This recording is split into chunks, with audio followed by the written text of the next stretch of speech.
Very good morning दोस्तों। बहुत बहुत स्वागत है आपका आज की ताजा खबर में। शुरू करेंगे हम हमेशा की तरह ग्लोबल इकोनॉमी के साथ, जहां की सबसे पहली न्यूज है अबाउट चाइना। तो चाइना की जो सेंट्रल बैंक है उन्होंने कल एक more than expected rate cut कर दिया है। हालांकि रेट कट एक्सपेक्टेड था लेकिन 25 बेसिस पॉइंट से होगा, ये एक्सपेक्टेशन ओवरऑल एनालिस्ट को नहीं थी।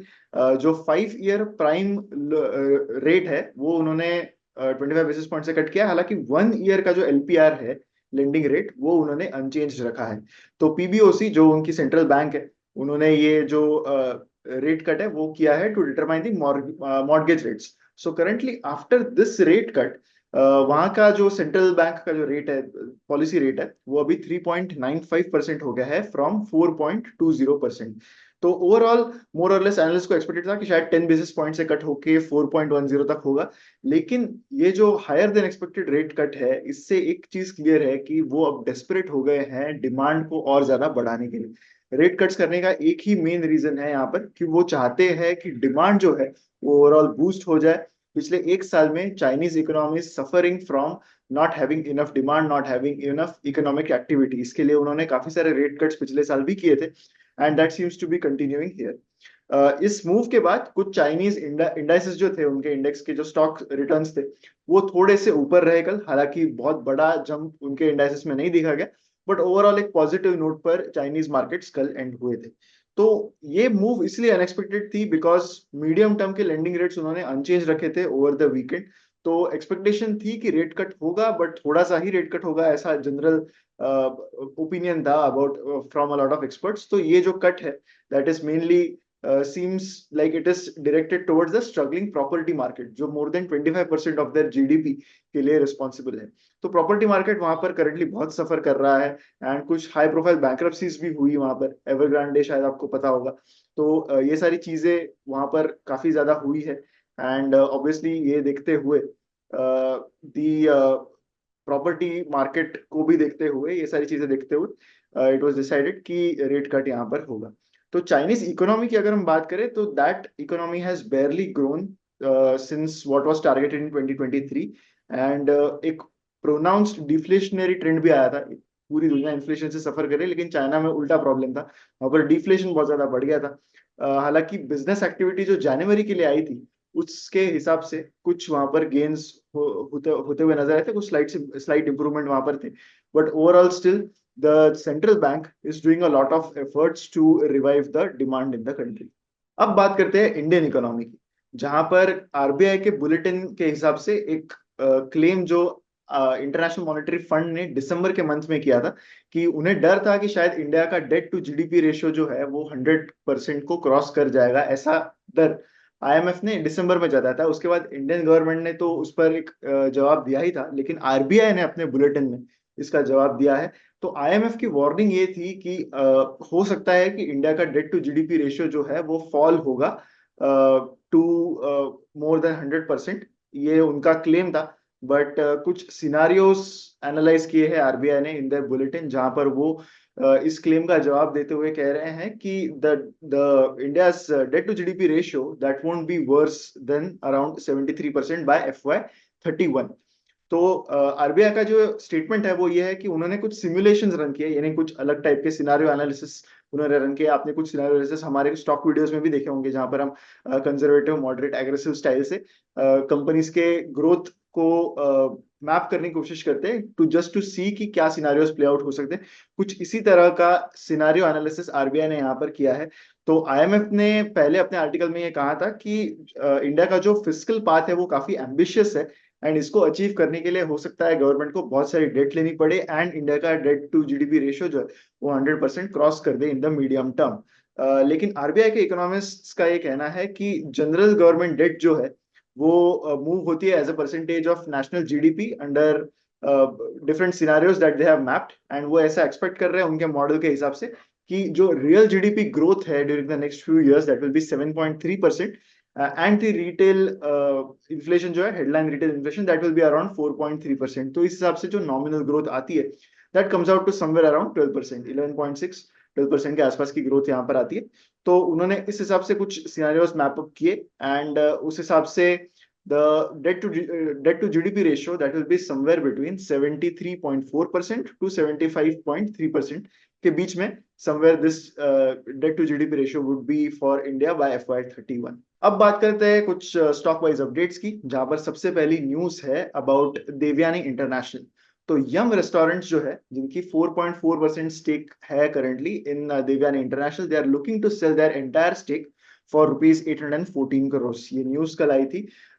तो इस हिसाब से जो फ्लोर प्राइस उन्होंने डिसाइड किया, that is likely to be fixed at ₹153.5 per share, which is 7.6% discount to the closing price जो कल देवयानी इंटरनेशनल के स्टॉक की रही थी। तो देवयानी इंटरनेशनल एक लार्जेस्ट फ्रेंचाइज है फॉर यम ब्रांड्स, एंड ये ऑपरेट करते हैं KFC, Pizza Hut and Taco Bell in India, and Costa Coffee का भी एक सोल फ्रेंचाइज उनके पास है। तो you can see that some specially MNCs में तो आपने देखा ही है, वर्लपूल में तो देखा ही है, but there are a few companies जो अपनी सिग्निफिकेंट स्टेक करंटली सेल करने की कोशिश कर रहे हैं, maybe looking at the valuations right now that these companies are getting, but you are currently seeing lot of companies जो ऐसे डिसीजंस जो है वो लेते हुए नजर आ रहे हैं। अगली न्यूज है अबाउट रेमंड ग्रुप। तो रेमंड ग्रुप ने अनाउंस किया है first project in Mumbai real estate market, Bandra में ये होगा, and they aim to get more than 2000 crore of revenue through this listed project. तो इंडिया में बहुत सारे जो रियल एस्टेट में पिवट करने वाले कंपनीज जो है, they have been textile companies in the past, because जब वो उनके लेगेसी टेक्सटाइल बिजनेस चलते थे तो उनके पास बहुत सारे लैंड बैंक्स होते थे, and later when they have these land banks, they realise कि यहाँ पर वो ज्यादा वैल्यू तब क्रिएट कर सकते हैं if they become a developer for these land banks that they have. इसी वजह से you will see Empress Mills having real estate projects, Phoenix Mills जो एक लिस्टेड कंपनी है, they too have some real estate projects. So Raymond group also continuing with that trend, उन्होंने अपना पहला project Mumbai के रियल एस्टेट मार्केट में यहाँ पर लॉन्च किया है, which will have connectivity with prime locations like BKC, Bandra Kurla Complex, Bandra Worli Sea Ring, and यहाँ पर एक प्रीमियम सॉर्ट ऑफ ऑफरिंग वो दे रहे हैं। करंटली रियल एस्टेट में प्रीमियमाइजेशन भी काफी चल रहा है। If you see some of the properties that DLF is trying to sell in Gurgaon, you will see कि जो प्राइम प्रॉपर्टीज है, जो प्रीमियम वैल्यूड प्रॉपर्टीज है, उनकी डिमांड बहुत ज्यादा है currently. So they will offer a diverse mix of 2, 3 and 4 BHK apartments along with 30 amenities, ऐसा उन्होंने अनाउंस किया है। एंड द प्रोजेक्ट का जो एस्टिमेटेड डेवलपमेंट वैल्यू है, that will B over 2000 crore rupees, जिसमें 0.7 मिलियन स्क्वायर फीट का कारपेट एरिया भी रहेगा। Additionally, ये जो रेसिडेंशियल प्रोजेक्ट है, that will have an exclusive high street retail space among the amenities, ऐसा कंपनी ने अपने अनाउंसमेंट में कहा है। Currently, रेमंड रियल्टी जो है, that is engaged in developing projects on its 100-acre land parcel in Thane as well. तो वहां पर already they are monetising the land bank in Thane since 2019, तो वहां पर भी उनका एक रियल एस्टेट प्रोजेक्ट चल रहा है, and this is another real estate project that they have announced in Mumbai. अगली न्यूज है अबाउट जी एंटरटेनमेंट का स्टॉक कल इंट्राडे 10% से भी ज्यादा ऊपर था। It closed at around 6% up, and that was because of some reports की जो उनकी डील ब्रेक डाउन हो गई थी with Sony of $10 billion deal जो उनकी थी, तो वो वापस रिवाइव हो गई है, ऐसे कुछ न्यूज रिपोर्ट्स कल मार्केट आवर्स में आ रहे थे। कुछ न्यूज रिपोर्ट्स के हिसाब से एक सैल्वेज करने की कोशिश हो रही थी उस डील को जो फॉल आउट हो चुकी थी। रिपोर्ट्स के हिसाब से एक की रीजन जो जिसकी वजह से वो डील फेल हुआ था वाज कि जो उनके जी के MD एंड CEO है, उनका कंटिन्यूएशन होना है या नहीं होना है, that was not agreed upon, because उन पर एक सेबी प्रोब भी चल रहा था पुनीत गोयनका पर। तो ये एक मेन रीजन माना जाता है फॉर फॉल आउट। लेकिन मार्केट आवर्स के बाद कल जी ने एक क्लैरिफिकेशन दिया कि they are not currently involve in any negotiation with Sony, and ऐसी कोई मर्जर डील रिवाइव होने के कोई मर्जर डील जो है वो रिवाइव नहीं हो रही है, ऐसा क्लैरिफिकेशन उन्होंने कल लेट इन द इवनिंग दिया था। सो ओवरऑल एक स्पेकुलेशन बेस्ड ही मूवमेंट कल जी के स्टॉक में देखी गई। Next news is about Tata Group. So Tata Group is in talks with Taiwan companies for Gujarat chip fabrication plant, according to one report. तो recently Gujarat में जो एक समिट हुआ था, इन्वेस्टमेंट समिट, उसमें टाटा सन्स के जो चेयरमैन है मिस्टर एन चंद्रा, उन्होंने ये अनाउंस किया था कि they are thinking of building a massive semiconductor fab in Dholera, जो गुजरात में आता है, and that will start operations in 2024। तो Tata group is likely to choose between 2 Taiwanese companies जो जिनको वो कंसिडरेशन में करंटली ले रहा है। One is Power Chip semiconductor manufacturing corporation, PSMC, and United Micro Electronics corporation जो UMC ग्रुप है। तो इनके साथ पार्टनरशिप के करंटली प्रपोजल्स चल रहे हैं। जो प्लांट की इनिशियल कैपेसिटी है that is expected to be 25,000 wafers per month, producing around 700 to 1,000 semiconductor chips daily. And इस रिपोर्ट के हिसाब से the plant could look at initial production of mature nodes of 65 nanometer. Semiconductor market में nanometer आपका जितना कम होगा उतना value added product आपका होता है, उतना that is difficult to manufacture and you get better margin for those. But जब कोई कंपनी मैन्युफैक्चरिंग शुरू करती है that is generally higher nanometer के जो चिप्स है वो पहले लिए जाते हैं because that is something that is more easier to make. तो currently these are some of the plans. However future में उनके प्लान्स है कि 28 नैनोमीटर के चिप्स भी आगे चल के वो मैन्युफैक्चर करेंगे। तो इंडिया का जो सेमीकंडक्टर मिशन है उसके हिसाब से जो सेंट्रल गवर्नमेंट है that offers 50% incentives on capital investments by successful applicants। तो आपको एक एप्लीकेशन सबमिट करनी पड़ती है विद गवर्नमेंट कि कैसी इन्वेस्टमेंट रहेगी, कैसे पैसे आप लाओगे, क्या आपके यहाँ पर प्लान्स है। तो उस हिसाब से government can give 50% incentive, central government. उसके बाद स्टेट्स भी 15 to 20% का इंसेंटिव करंटली दे रहे हैं बिकॉज सेमीकंडक्टर में ऑब्वियसली इस मार्केट में आपको इन्वेस्टमेंट भी काफी ज्यादा लगते हैं। तो उस हिसाब से you need some government support अगर आपको यहाँ पर सेमीकंडक्टर में सीरियस इन्वेस्टमेंट करनी है। Even for big group like Tata group they would require some investments there. Indian government has earmarked rupees 76,000 crores and उन्होंने they have set aside this amount which will be as financial assistance scheme to attract semiconductor fabrication in the country। अगली news है about Kotak Mahindra bank. तो Kotak Mahindra bank के shares कल gain हुए थे bye more than 2% and उसका main reason माना जाता है कि जो ये लेंडर है उनकी टॉप मैनेजमेंट में एक रेजिग हो चुका है। तो परसों आफ्टर मार्केट आज इट वाज अनाउंस्ड कि केवीएस मनियन जी जो है he will be designated as the bank's joint MD from 1st March 2024। जब से उदय कोटक जी को रिजाइन करना पड़ा है बिकॉज ऑफ आरबीआई नॉर्म्स, उसके बाद से थोड़ा सा ओवरहैंग इस स्टॉक पर रहा है कि कौन इस कंपनी का टॉप मैनेजमेंट रहेगा। तो उस पर थोड़ी सी क्लैरिटी मिलते हुए stock market has given some a better run for Kotak Mahindra Bank's stock yesterday। Federal Bank का जो स्टॉक है that lost 5% market cap yesterday after this announcement because पिछले हफ्ते में इट वाज रूमर्ड कि केवीएस मनियन जी जो है he will shift to Federal Bank, he will be the CEO of Federal Bank. तो बिकॉज कोटक ने ये अनाउंस कर दिया कि KVS Manian ji he will be the joint MD, तो उसके बाद फेडरल बैंक के शेयर्स भी कल करेक्ट होते हुए नजर आए। तो KVS Manian has been with Kotak for more than 30 years. He has been with the bank for a very long time. So obviously, he's a very well-known banker in the banking circles. कुछ experts का ये मानना है कि obviously Kotak Mahindra bank के लिए this is a very good move because एक overhang तो था ही जैसे कि मैंने स्टार्टिंग में बताया एंड टॉप मैनेजमेंट को लेके कुछ एट्रिशन के इश्यूज थे कि maybe some of the top management people in Kotak Mahindra they will be poached by some of the other banks.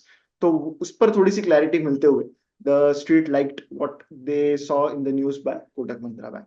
The next news is about Whirlpool. तो Whirlpool के stake sale की announcement परसों हुई थी by the company. आपने कल की news में गौरव सर से सुना होगा अबाउट वर्लपूल मॉरिशस जो होल्डिंग कंपनी थे of Whirlpool of India, selling shares of almost rupees 3,880 crores।